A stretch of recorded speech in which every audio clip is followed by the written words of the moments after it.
in cooperation with the Family Theater Incorporated, presents Man Against Death, starring John Emery and Jane Wyatt, and the music of Meredith Wilson. John Charles Thomas is your host.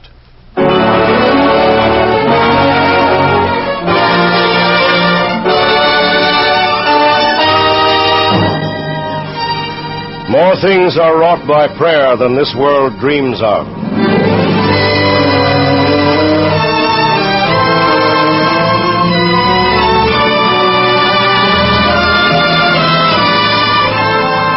Good evening, dear friends. This is John Charles Thomas. Before we bring you tonight's stars, Miss Jane Wyatt and John Emery, and tonight's story, I want to thank everyone who has written, wired, or phoned Family Theater these past few weeks.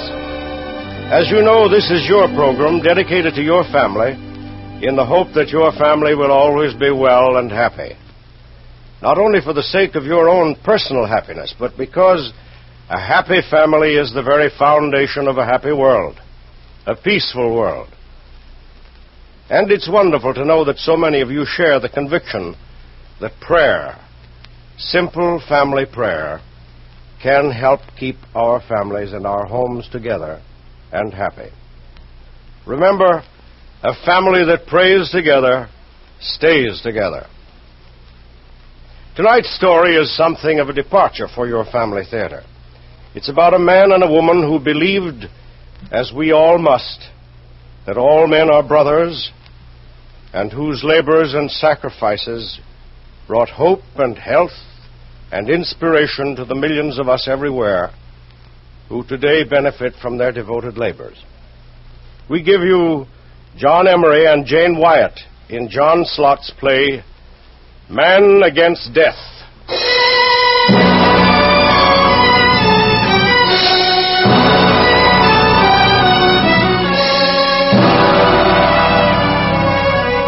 The story of David and Diana Bruce is the story of an inspiration that led one man and his wife beyond the very outposts of civilization to do immortal deeds. It is a story of two valiant warriors and their heroic sacrifice for humanity. They explored the lakes, the rivers, the islands, the jungles of Central Africa, stumbling blindly, ever seeking the deadly microbe.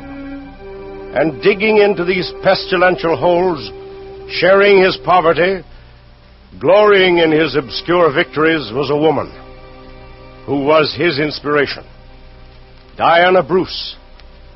And so begins our tale of Man Against Death. It is the last quarter of the 19th century.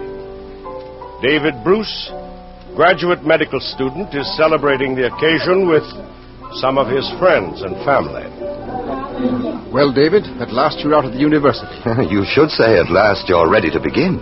Ready to begin what? Well, begin to make use of that book knowledge I've spent all these years acquiring. Oh, it's a happy day, son. I'm very proud of you. Thank you, Father.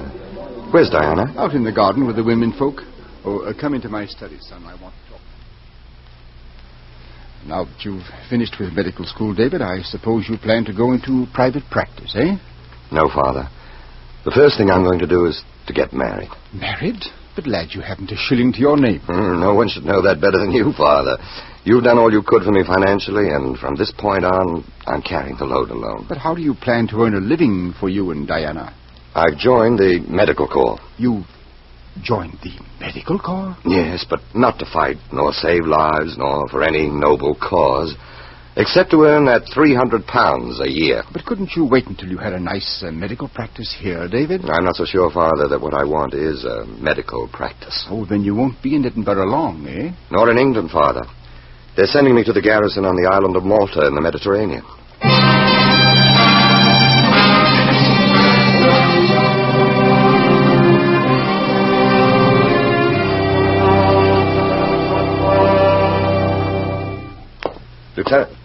Lieutenant Bruce reporting for duty, sir.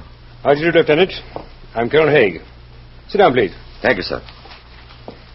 Lieutenant, there's a mysterious disease on this island. We call it the Malta fever. I have a hospital filled with the sick and dying soldiers. The last doctor here patted them on the head, prescribed pills.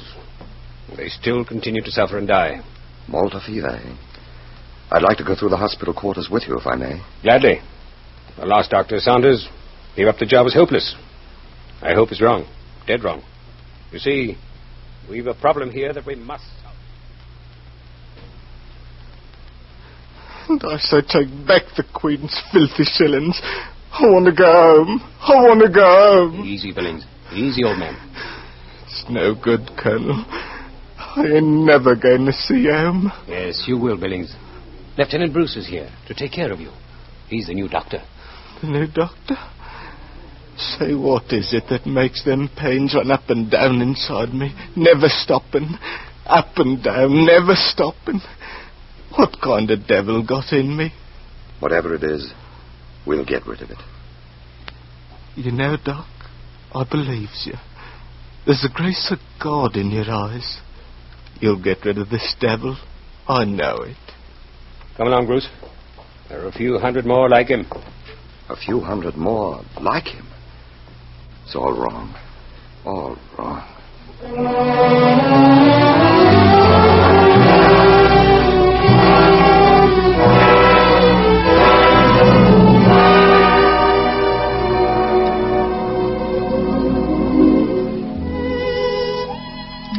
Well, did you ever think you'd be spending your honeymoon on Mare Nostrum with the government paying for it?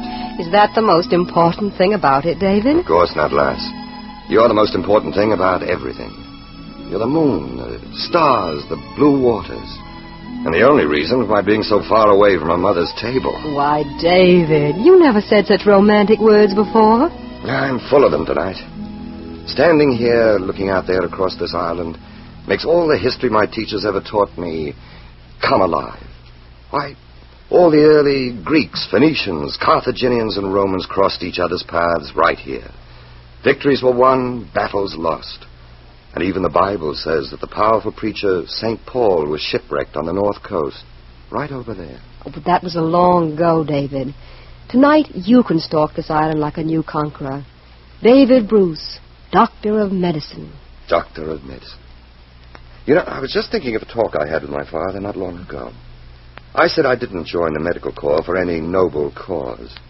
And here I've learned that it isn't a matter of cause. The Lord had put me here for a just reason. The reason is to save lives. That you shall do tomorrow, and all the tomorrows after that. Tonight, forget all that. Please, darling. All right. Tonight you can be Calypso who enslaves Odysseus. I'd rather be Diana who enslaves David. Proceed, enchantress. Oh, my love's like a red, red rose that's newly sprung in June. Oh, my love's like a melody that's sweetly played in tune. As fair art thou, my bonny lass, so deep in love am I, and I will love thee still, my dear, till all the seas gang dry.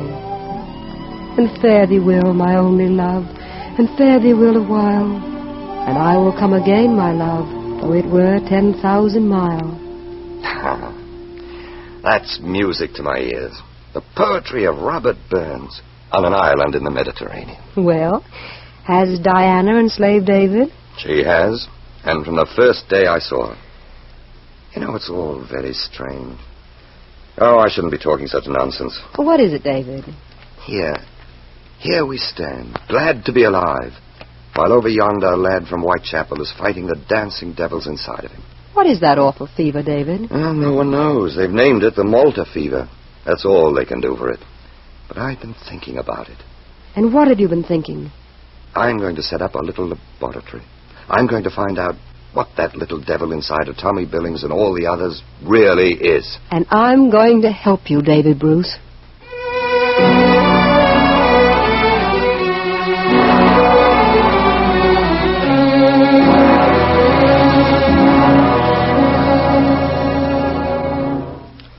Well, there it is. How does my laboratory look? Still like a shack, only with more shelves than the ordinary shacks in Malta. Why, David, what is that stuff sticking all over you? Oh, that agar-agar solution spilled. I was experimenting with it. But, Dave, it's your best uniform. Well, nothing will take that stain out, so I guess I have to parade in the same uniform.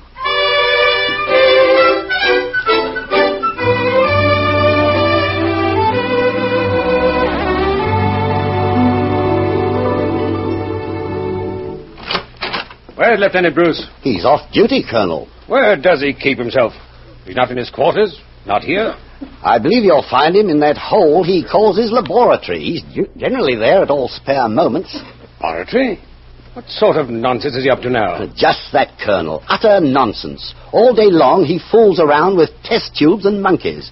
Well, I think we shall see that another doctor is sent here. Where is this laboratory you're talking about? Just beyond the officers' mess quarters. I will look in on this idiot.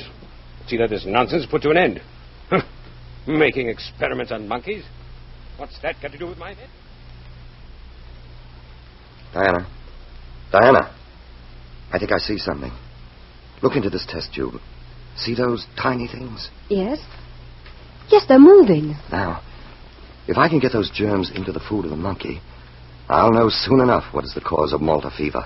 How long will it take, David? If everything goes right, a week, 10 days. It's a long chance, isn't it, David? The whole blamed business is a long chance.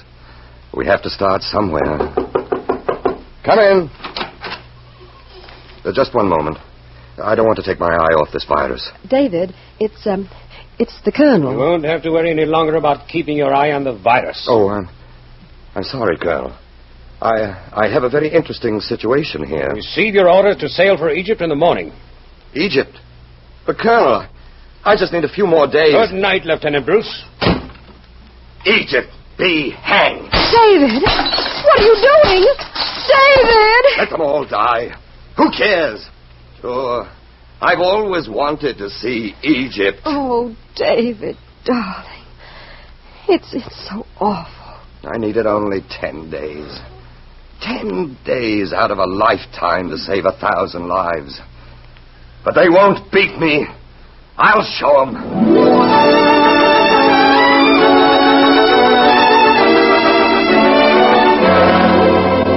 Order Captain David Bruce back to England. Inform Captain Bruce that he's assigned to the teaching staff of the Army Medical School at Netley. You've done splendid work in microbe hunting, Major Bruce. I'm going to request your transfer to Zululand. Inform Major David Bruce that he is to head the first British Nagana Commission of Zululand. There it is, all before us, Zululand. 1,000 miles concealing the dreaded disease, Nagana.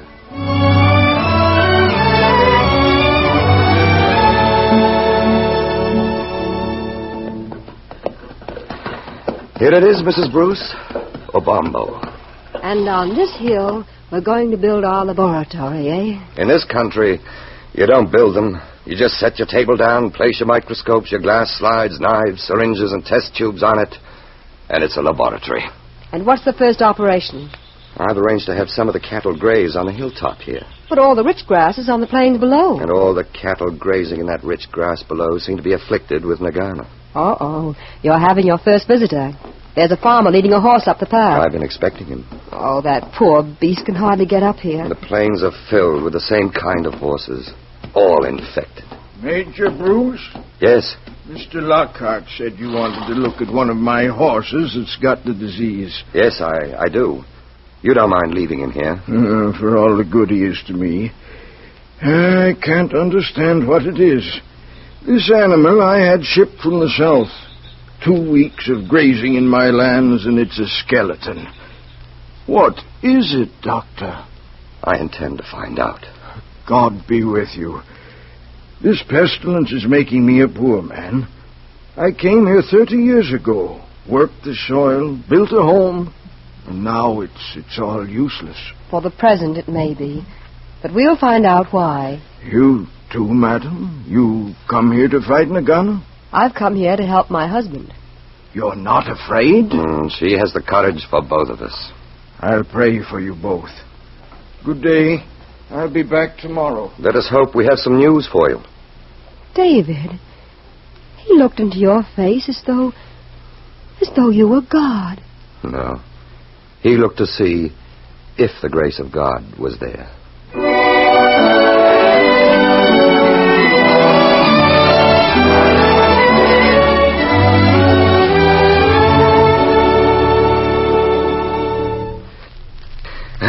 Let's try that horse. 20 horses in 20 days. And nothing yet. I'm going to try shaving the ears of this one and leaving that area free from infection. Now, I'm going to jab him with my scalpel. And when the blood wells out, catch some of it on the glass slides. Ready, my dear? Yes. Easy, Coco. Easy. Get it, Diana. Oh, he's going to kick me. No, don't drop the slide. Oh! Are you hurt, dear? Diana, speak to me. No, I'm all right. The slide. Where is it? Here, safe and sound. Good.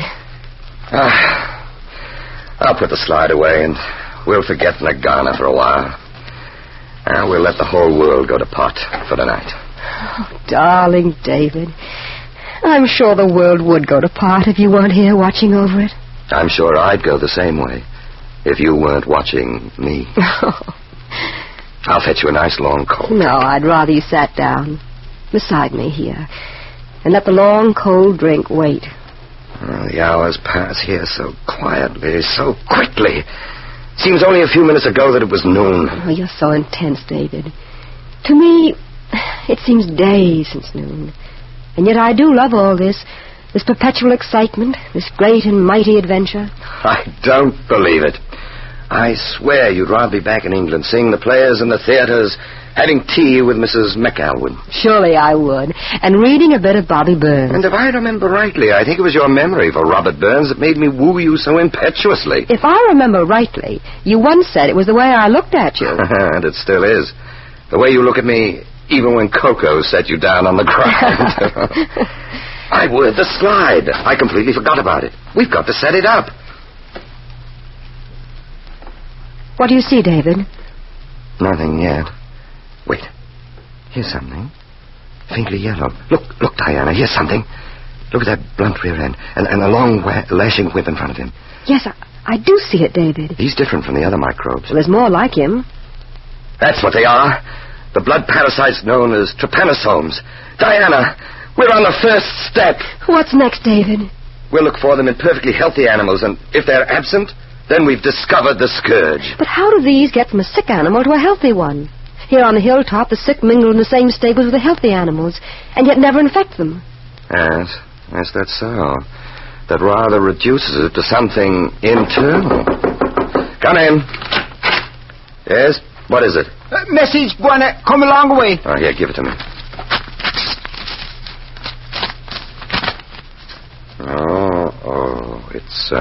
It's from the office of the Director General. What does it say? It's a typhoid epidemic raging at Petermaritzburg. We're to leave at once. To leave at once? Oh, David. We're always leaving in the middle of things. Oh, but David, you could say that you didn't receive the message. No, Diana. I'm still a soldier and lives are at stake. Pack up. We'll start for Petermaritzburg in the morning.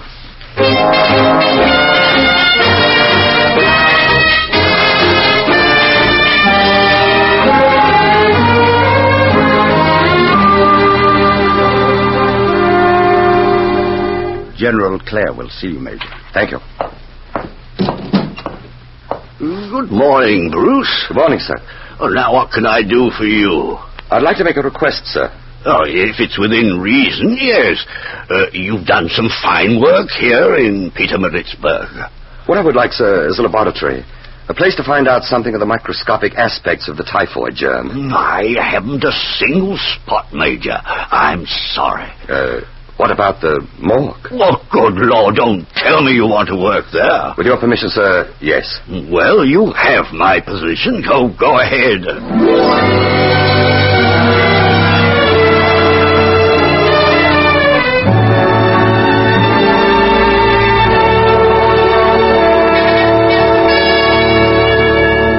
We've an order from the Home Office, sir. What is it? They want Major Bruce to go out as medical officer with a filibustering expedition. Oh, what? Why, that man just got up from a sick bed. He was nearly dead from typhoid. What shall I reply, sir? There's nothing to reply. Convey the message to Major Bruce. I can't. Yes, sir. Yes? A message from General Clare's office. Yes? What is it? Major Bruce is ordered to report for medical duty with the Royal 39th. But he's not too well. I'm merely reporting orders, Mrs. Bruce. I won't let him go. Oh, please, God, don't make him go. Don't make him go.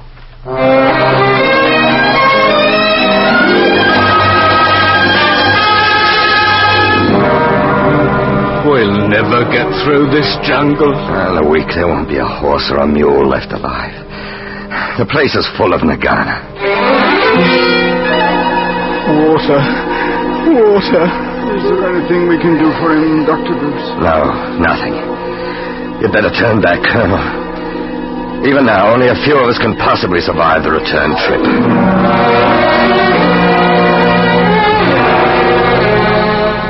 Colonel Jenks reporting on the Royal Expeditionary Division.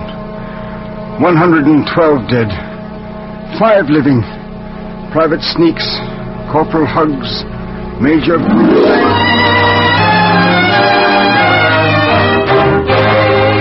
Darling, I've great news. Sir Walter's arranged our turn to Bombo. Nagana is caused by big game, Doctor. The buffalo, the quagga, the waterbuck, the kudu contaminate the grass and the watering places. It is the tsetse flies that cause Nagana, Doctor. Oh, David, the whole world seems made of tsetse flies. We're getting closer, Diana. Hold on. Keep up your courage. Every horse I've taken down to the Mimosa has died, and yet not one of them had eaten a blade of grass or swallowed any of the water. Then does that prove they inhale these germs? I have it. Diana, instead of taking the horses down, we'll bring the flies up here.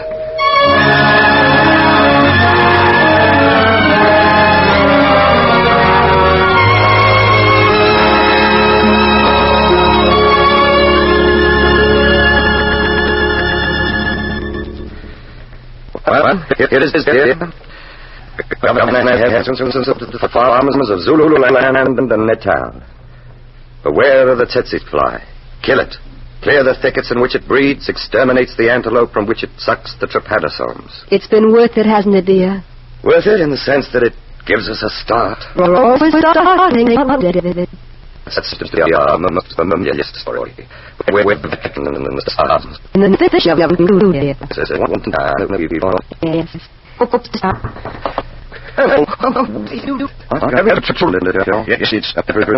it's my fault.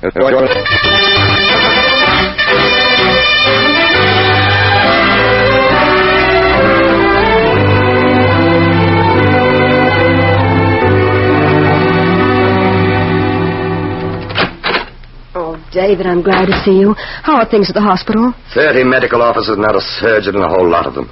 Not one of them can handle a knife. What are you looking for? That book on Huntley surgery. What do you intend to do? I'm a laboratory man, but I've cut up enough specimens to be able to handle a lancet. With God's help, I'm going to try saving these soldiers. It's a matter of life and death, and you're going to come along and help me. Get my instrument bag. Pack it with everything we've used in the laboratories. I'll be at the hospital. Make it as fast as possible, darling.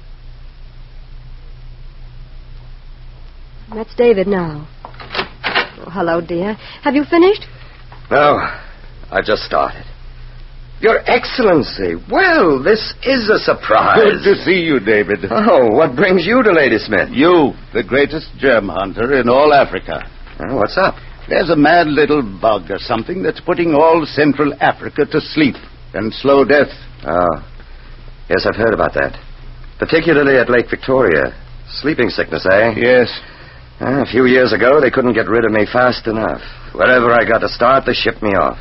Well, my wife and I had planned a long vacation back home. Can't that wait for a while? We've waited for that while, ever since David joined the medical corps, 8 years ago. You've both been valiant workers. I don't blame you. Well, I shall extend your regrets to the Colonial Office. I suppose the office will have to let Castellani work it out himself. Castellani? Good man. Yes, he's been working with trypanosomes. Trypanosomes. But there's only one man who really knows how to work with those devils. David Bruce. That's what I told them.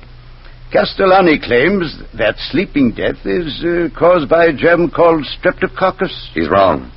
It's the trypanosome, if it's anything. If he was smart, he'd spear the spinal cord of a native afflicted with the sleeping fever and put the fluid under a microscope, and then draw the same fluid from the spinal cord of a healthy native. He'd find the difference right there. If he was a David Bruce, he would. I wish I could take the time to go down there. Yes, but England's nice at this time of the year. Well, goodbye, David. Goodbye, Sir Walter. Goodbye, Mrs. Bruce. Have a nice vacation. Thank you, Sir Walter. That Castellani is on the right road. If he'd only move carefully. Yes, that's the art of it. Detail. Careful detail. Diana, where are you? In the bedroom, David.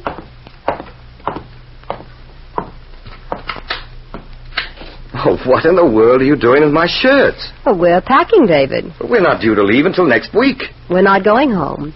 We're going to Lake Victoria to help Castellani fight the sleeping sickness germs. Darling, you're an angel. No. I'm an English girl who's married to a madman. But I love him for it. Kitty! Hitch the cart! We're off to meet our friend, the trypanosome.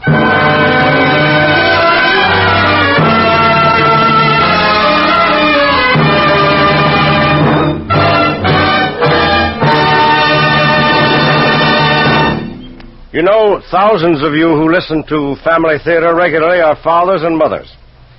And when you parents pick up the newspaper and learn that almost 1 out of every 2 marriages nowadays seem headed for divorce, you get scared. No matter how happy you may be right now, you can't help wondering if maybe something won't happen to your marriage. And you're not only scared for yourself, you're especially scared because of your children. Nobody has to tell you that a youngster finds it pretty tough going when his mother and father are separated. Well, look, sure, any marriage can break up. Keeping a family together and happy is one of the hardest jobs in the world, particularly today. It's a job that takes intelligence and patience and, well, sometimes it takes more than we've got. Sometimes the job can be too big for anybody who tries to go it alone. But who says you've got to go it alone? Don't forget, you can always get help. The most wonderful, the most powerful help a man could wish for. God's help. No matter who you are, you can get God's help for the asking, but you have to ask for it. Ask and ye shall receive. Say a prayer. Thank God for what you have and ask Him for what you need. And pray together with your family, because a family that prays together stays together. So pray together with your family tonight and every night. Do that, and the job of keeping your family together and happy will be lighter, easier, and so much more successful. See if it isn't.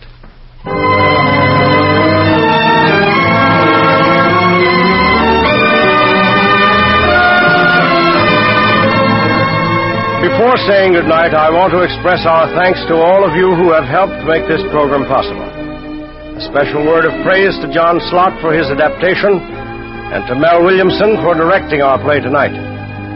In support of Mr. Emery and Miss Wyatt in tonight's play were Francis X. Bushman, Herb Rawlinson, Stanley Farrar, Alec Hartford, John Faustini, Don Morrison, and Don Diamond. Next week, our stars on the Family Theater will be Gary Cooper and James Craig. Thanks for listening. This is John Charles Thomas saying good night to you all. This series of the Family Theater broadcast is made possible by the thousands of you who felt the need for this kind of program, by the Mutual Network, which has responded to this need, and by the actors and technicians in the motion picture and radio industries who have volunteered their services to fulfill it. Tony Lofrano speaking. This is the Mutual Broadcasting System.